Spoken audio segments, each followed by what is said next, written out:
নমস্কার বন্ধুরা, তোমরা সকলে কেমন আছো? সোমা লাইফস্টাইল চ্যানেলে একটা স্বাগত জানিয়ে একটা নতুন ব্লগে আবার নেমে পড়লাম। আর আজকে কিন্তু সানডে, সকালবেলায় আমি কিন্তু এক পা দুপা করে বেরিয়ে পড়েছি। আর এই দেখো, এখন কিন্তু মাস্ক লাগাচ্ছি, জানো তো। এখন আবার নতুন একটা কী রোগ এসছে, নিপা রোগ না কী, সবাই খুব বলছে। সেই জন্য না আমি একদম দেখো মাস্ক টাস্ক লাগিয়ে বেরিয়ে পড়েছি, কিন্তু কেউ লাগায়নি। আমাকে যেন সবাই দেখছে, জানো তো। কিন্তু কিছু করার নেই, আমি লাগাবোই, কারণ আমার আবার ভয় বেশি, যদি আবার কখন কি হয়ে যায় সেই জন্যই। আর শীতকাল তো, নাকটাও ঢাকা আছে, অসুবিধা নেই। তাই দেখো এক পা দুপা করে গলির মধ্যে দিয়ে বেরিয়ে পড়ছি। ফাঁকা রাস্তা, কিন্তু ঘড়িতে বাজছে এখন কিন্তু 7:45 মতন বাজতে যাচ্ছে। কিন্তু সকালবেলা, আজকে সানডে মানে সবারই ছুটি, সবাই কিন্তু ঘুমাচ্ছে মনে হয়। আর এই দেখো আর একটু গেলেই আমার চার্চে আমি কিন্তু ঢুকে পড়বো। আর সামনে মাঠ, এখানে কিন্তু একটার পর একটা মেলা, একটার পর একটা অনুষ্ঠান এসেই যাচ্ছে। আর এই দেখো আমাদের চার্চ কিন্তু, এই দেখো চার্চে কিন্তু এইবার আমি ঢুকতে যাচ্ছি। এই দেখো, দেখেছো তো?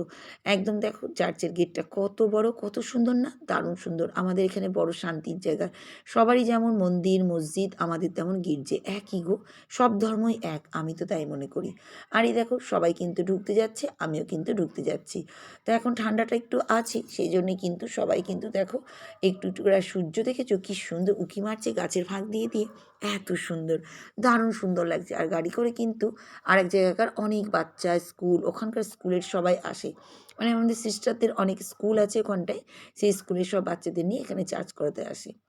আরে দেখো চার্জ হয়ে গেল, তারপরে আমি তো চার্চের ভিতরে ভিডিও তুলতে পারবো না, এখন আমাদের বন্ধ করে দিয়েছে ভিডিও তোলা, সেজন্য কিছু ভিতরে তুলতে পারছি না। এই দেখো সব বাচ্চারা একটু খেলছিল, ওখানে পার্ক মতন আছে আমাদের চার্চের ভিতরে, তাই একটু ভিডিও কিন্তু ওদের তুলেই নিলাম।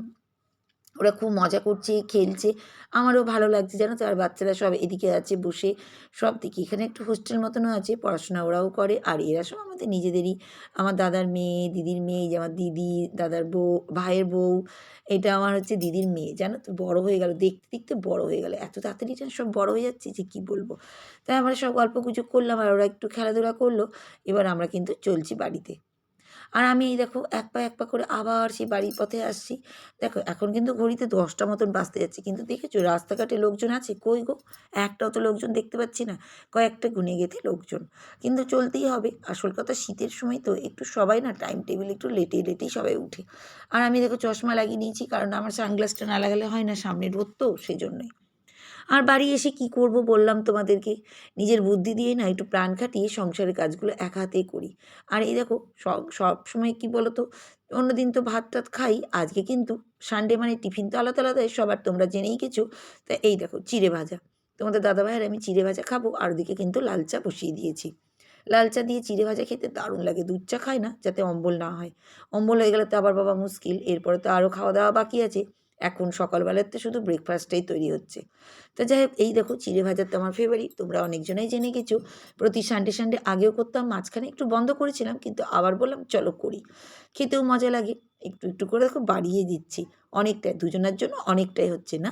দেখো তোমরাই, আমরাও কিন্তু খাবো একটু পরে, দাঁড়াও। চাটাও কিন্তু এদিকে ফুটছে, ফুটে যাক, তারপরে কিন্তু এদিকে চিড়ে ভাজাটা রেখে দিচ্ছি গুছিয়ে গাছিয়ে। আর এদিকে কিন্তু চাটাও ফুটছে। চাটা থেকে যতক্ষণ হচ্ছে আমি এদিকে চিড়ে ভাজাটাও ভেজে নিলাম। আর এই দিকে দেখো তোমাদের দাদাভাইকে দেখো, বাবারে কী যে ঠান্ডাও লাগছে, র্যাক ফ্যাক লাগিয়ে ফোন নিয়ে বসে আছে। আর এদিকে দেখো আমিও চিড়ে ভাজা চা নিয়েছি, আর ওকেও দিচ্ছি। আর আমিও দেখো জ্যাকেট ট্যাকেট বড় বড় মোটা মোটা পরে আছি, দেখছো তো। তাই দেখো ওর জন্য কিন্তু আমি এদিকে চিড়ে ভাজা কিন্তু দিয়ে দেবো, চিড়ে ভাজার চাটা। আর আমি কিন্তু এদিকে নিজে বসে গেলাম খেতে। এই দেখো, দেখছো তো, বলছে চাটা দাও, আর ওদিকে চিড়ে ভাজাটাকে কিন্তু দিয়ে দিয়েছি।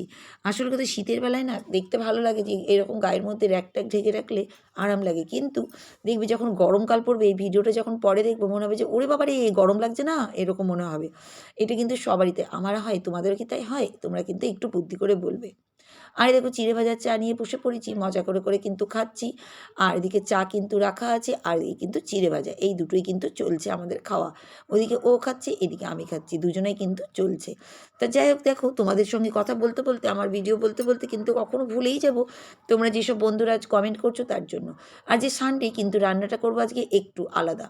আজকে করবো একটু খিচুড়ি। খিচুড়ি খেতে কদিন ধরে খুব ইচ্ছা হচ্ছিল, কিন্তু ভাবলাম আজকে খিচুড়ি করবো। তা এই দেখো খিচুড়ি করে নিয়েছি। প্রত্যেক সানডে তো আমাদের চিকেন না হলে মাটন বা কিছু না কিছু হয়। কিন্তু আজকে কিন্তু এই দেখো আমি চিকেন টিকেন বারণ করেছি, আজকে বলেছি একটু খিচুড়ি করবো, ঠান্ডা প্রচুর। তা বললাম একটু খিচুড়ি করে দিই আজকে আমি। তা আজকে দেখো খিচুড়ির জন্য কিন্তু চালটা ভেজে নিচ্ছি আর মুগ ডাল দিয়ে কিন্তু আমি খিচুড়ি করি, জানো তো, নিরামিষ খিচুড়ি দারুণ টেস্টি হয়েছিল, দারুণ দারুণ। তো যাই হোক, আমার রান্না বলতে বলতে ভুলেই যাবো। তোমরা যেসব মানুষরা কমেন্ট করেছো তাদের চ্যানেলের নামটা কিন্তু বলে দিই। যে বন্ধু আমাকে কমেন্ট করেছিল এর আগের ভিডিওতে, তার চ্যানেলের নাম হচ্ছে JS কুকিং হোম। 587 সাবস্ক্রাইবার আর 78 মাত্র ভিডিও দিয়েছে। দারুণ সুন্দর চ্যানেল, দারুণ সুন্দর। তোমরা কিন্তু একবার করে ভিজিট করতে পারো।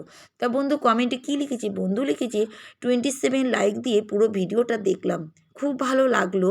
তোমার ব্যালকনির গাছগুলো ভীষণ সুন্দর। ডিমের অমলেট করে ঝোল আমারও খুব ভালোবাসি। তোমার মাছগুলো ভীষণ সুন্দর। অনেক শুভেচ্ছা রইল। ধন্যবাদ বন্ধু, এত সুন্দর কমেন্ট করেছো তার জন্য। আমিও খুব ধন্যবাদ তোমাকে, কারণ তুমি এত সুন্দর কমেন্ট করেছো আমার ভিডিওতে এসে। আর তোমাদেরকেও বলছি, তোমরা সবাই এই বন্ধুকে কিন্তু একবার করে গিয়ে সাপোর্ট করতে পারো। দারুণ সুন্দর চ্যানেল, খুবই সুন্দর চ্যানেল, ভীষণ ভীষণ ভালো। আর বন্ধুও খুব ভালো। যে আমরা সবাই সবাইকে যদি সাপোর্ট না করি কোনোদিন কিন্তু আমরা কিন্তু আগাতেই পারবো না। দেখো বন্ধু আমাকে সাপোর্ট করছে, আমিও কিন্তু বন্ধুকে সাপোর্ট করছি। সেরকম তোমরাও সাপোর্ট করো সবাই সবাইকে, সবাই সবার কিন্তু সাপোর্ট পাবে। আর ইউটিউব কিন্তু আমাদের শিখিয়ে দিয়েছে এক পরিবার হতে। যেমন পরিবারের সবাই যদি একসঙ্গে না হয় ঝগড়া লেগে যায়, সেরকমই কিন্তু এইটা হচ্ছে এই আমাদের ইউটিউবটাও তাই। সবাই সবার সঙ্গে মিলেমিশে না চললে কিন্তু আমরা আগাতেই পারবো না। ঠিক বলেছি কি না? তোমরা কিন্তু কমেন্ট করে বলো। আর দেখো আমার ভিডিও যেমন তোমরা দেখো, তোমাদের ভিডিও কিন্তু আমি দেখি। আর এই দেখো তোমাদের সঙ্গে কথা বলতে বলতে কিন্তু আমার নিরামিষ খিচুড়ি তৈরি হয়ে গেছে। সবজি টবজিগুলো ভেজে নিয়েছিলাম আর দিয়ে কিন্তু খিচুড়িটাও কিন্তু তৈরি হয়ে গেছে। এত সুন্দর যা হয়েছিল যে তোমাদের কি বলবো। তোমাদের বললাম আমি এর আগের দিন একটু লেটে লেটেই ভিডিওগুলো যাচ্ছে, কটা ভিডিও করেই রেখেছিলাম কিন্তু ভিডিওটা দেওয়া হয়নি, জানো তো। তো এই দেখো এত সুন্দর যে কী বলবো, একটু লাস্টে ঘি আর একটু গরম মশলা দিয়ে দিলাম। আমার হাতের ঘি, সেই সুন্দর করে আমি ঘি বাড়িতেই বানাই, সেই ঘিটাকেও। আর এবার চলে এসেছি, এই দেখো স্নান টান করে নিয়েছি। আর কিন্তু গাছে জল দেওয়াইনি, ওটা পরে করব। আমি মাতা মারিয়াকে এই দেখো গাছে দেখছি দুটো জবা ফুল ফুটেছে, এত সুন্দর লাগছে। কোনটা তুলবো? তা দূরেরটাই তুলে নিই, ওটা নাই সামনে আছে, থাক দুদিন নাই দেখতে পাবো। ফুল গাছে না দারুণ সুন্দর লাগে। এই দেখো একটা জবা ফুল তুলে নিলাম, এত ভালো লাগে আমার জবা ফুল যে তোমাদের কি বলবো। আমাদের মাতা মারিয়াকে কেউ জবা ফুল দেয় না, কিন্তু আমি কিন্তু জবা ফুলও দিই। কারণ আমার কাছে মনে হয় মায়ের পায়ে একটা ফুল দিলে সে যেরকমই ফুল হোক মায়ের কাছে খুব শান্তি লাগে। আর আমার মনটার ভিতরে যেন খুব শান্তি লাগে। তা মায়ের চরণে দেখো কিছুটা গাঁদা ফুল দিচ্ছি আর কিছুটা বলতে একটাই জবা ফুল দিয়েছি, দুটোও ছিঁড়িনি, জানো তো। আর এই দেখো আমি কিন্তু মায়ের কাছে একটু ধূপ মোম জ্বালিয়ে একটু প্রেয়ার করে নেবো, জানো তো। আর এই যে এটাই কিন্তু সর্বশান্তি, জানো তো। মানুষের হচ্ছে সর্বশান্তি কী বলো তো? একটু ভগবানের কাছে প্রেয়ার করা। আর আমারও তাই। আমাদের যেমন প্রেয়ার বলি, তোমরা প্রার্থনা, ভগবানের আল্লাহর ডাক, সব কিছুই কিন্তু একই, সব কিছুই। এই জন্য কোনো কিছু খারাপ কিছু ব্যাপার নয়। প্রার্থনা করাটা সবথেকে বড় শান্তির জিনিস। আর আমাদের মনের শক্তিটাও বাড়ে, জানো তো।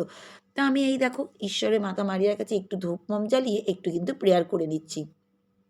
কারণ স্নান করে উঠে আর কিছুই করিনি। আগে সবার আগে ধূপটা দিলাম আর ফুলটা দিয়ে মায়ের কাছে একটু প্রেয়ার করে নেব। তারপরে ব্যালকনিতে যাব। ব্যালকনিতে এখন অবধি কাজ হয়নি। ফুল গাছগুলোতে জল দেওয়া হয়নি, জানো তো। যাবো ওইদিকে আমি। তা এই দেখো মায়ের কাছে একটু শান্তি মনে প্রেয়ার করে নিলাম। এই দেখো চাল ধোয়া জল যেটা রেখেছিলাম সেটা কিন্তু থাকলো। আর চাল ধোয়া জলটা এই দেখো আমি প্রত্যেকটা গাছে একটু একটু করে দিতে লাগলাম। আর এই দেখো সব কটা গাছে একটু একটু করে দিয়ে দিলাম। আর শান্তি পেয়ে যাচ্ছি আমি কিন্তু গাছগুলো, যে আমার গাছগুলো শান্তি। আর এই দেখো একটা ফুল কিন্তু আছে।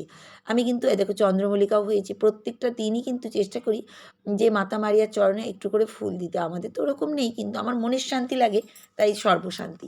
জবা ফুল পেলাম, একটাই দিলাম আর একটা কিন্তু রেখেছি। গাছেও সৌন্দর্য লাগছে সেই জন্য। আর গাছগুলোতে দেখো সুন্দর করে জল কিন্তু দিয়ে দিচ্ছি, কিন্তু বেশি দেওয়া যাবে না। শীতের বেলা তো বেশি জল দিলে গাছ আবার পচে যাবে, কারণ মাটিটা শুকাচ্ছে না। আর ব্যালকনিতে কিন্তু আবার জল না দিলে মাটিগুলো যেন শুকিয়ে যাচ্ছে, গাছটাও যেন কেমন হচ্ছে, সেই জন্যই গো। সেই জন্য একটু একটু করে প্রত্যেকটা গাছে জল দিয়ে দিচ্ছি। আর এই দেখো সব কটা গাছগুলোতে একটু একটু করে জল দিয়ে দিলাম। আর আমি কিন্তু এবার কিন্তু কী করব, দেখো এইগুলো গাছগুলো আছে, যে কটা গাছ আছে সেই কটা গাছগুলোকে কিন্তু আমি যেটুকু পাচ্ছি জল দিচ্ছি। দেখছি তো এখানেও কিন্তু চাল ধোয়া জলটাই দিচ্ছি। চাল ধোয়া জল এত গ্রো করে না, গাছকে সবুজ সতেজ আর প্রাণ কিন্তু চলে আসে, জানো তো গাছের। সেই জন্য কিন্তু আমি অন্য কোনো জলই দিই না, চাল ধোয়া জলটাই দিই। আর এতে কিন্তু গাছগুলো খুব সুন্দর। আর ঘরের গাছগুলোতেও দেখো দিতে কিন্তু আমি চলে এসেছি। প্রত্যেকটা ঘরের গাছগুলোতেই কিন্তু আমি জল দিয়ে দিচ্ছি। এই দেখো দেখেছো তো কী শান্তিতে যে জল দিচ্ছি, আর ওরাও খুব শান্তি পায়, জানো তো গাছগুলো। আমি ওদের বলেছি তোমাদের এর আগের ভিডিওতে, ওরা আমাকে সন্তানের মতন, ওদেরকে আমি ভালোবাসি, ওরাও আমাকে যেন মায়ের মতন খুব ভালোবাসে। তো এইভাবেই কিন্তু আমি গাছগুলোকে, প্রত্যেকটা গাছগুলোকে কিন্তু জল দিয়ে দিচ্ছি, জানো তো। সব গাছগুলোকে দেখবে ভালোবাসবে, প্রাণ পেয়ে যাবে। আর বাইরের দিকটাও তোমাদের একটু দেখিয়ে দিচ্ছি। এবার কিন্তু কী করবো বলো তো, এই দেখো একটু খিচুড়ি হয়েছে, একটু পাঁপড় ভাজা। পাঁপড় ভাজা খেতে কার কার ইচ্ছা করে তোমরা বলবে, খিচুড়ির সঙ্গে পাঁপড় ভাজা ভালো লাগে? তোমরা কিন্তু কমেন্ট করবে। আমাদের বাড়িতে সবাই খুব ভালোবাসে, তাই একটু পাঁপড় ভাজা কিন্তু করে নিয়েছি। এই দেখো, এবার কি বলো তো, কাপড় জামাগুলোকে তুলে নিয়ে আসতে হবে আবার ছাদ থেকে। বাবারে কত যে কাজ, তোমাদের কি বলবো। এখন আবার এই দেখো মেলছি, যে স্নান টান করে যাওয়াই তো হয়নি। সব কিছু করে টরে নিয়ে ছাদে কিন্তু আমি চলে গেলাম। এই দেখো ছাদে গিয়ে কাপড় জামাগুলোকে আবার মেলে দিচ্ছি, জানো তো, এতটাই কাজ। ওদিকে খাবো, তার আগে এইগুলোকে করে দিই, আবার তারপর থাকবে না ছাদের উপরে পড়ে থাক, রোদ্দুরে তো শুকিয়েই যাবে। এই সবই হচ্ছে ব্যাপারটা। তোমাদের আমার ভিডিও কেমন লাগে, তোমাদের যদি ভালো লাগে তাহলে তোমরা কমেন্ট করবে, আর যদি ভালো না লাগে তাহলে তোমরা কিন্তু আমাকে বলবে যে কোনটা তোমাদের ভালো লাগেনি আর ভালো লেগেছে, সেটা কিন্তু জানাবে। নাহলে আমি কি করে জানবো বলো। তোমরা জানাও বলেই তো আমি জানতে পারছি। আর তোমরা আছো বলেই কিন্তু আমার ভিডিওগুলো প্রত্যেক দিন কিন্তু করতে ইচ্ছে করে। এতদিন করিনি, কটা দিন ভিডিও, মনটা যেন কেমন করছিল। তা ভিডিওটা আবার শুরু করে দিয়েছি, আর তোমাদের সঙ্গে ভিডিও করতে বলতেও ভালো লাগে, তোমরা কমেন্টও করো, খুব ভালো লাগে। তা আজকের মতন বিদায় নিচ্ছি, টাটা।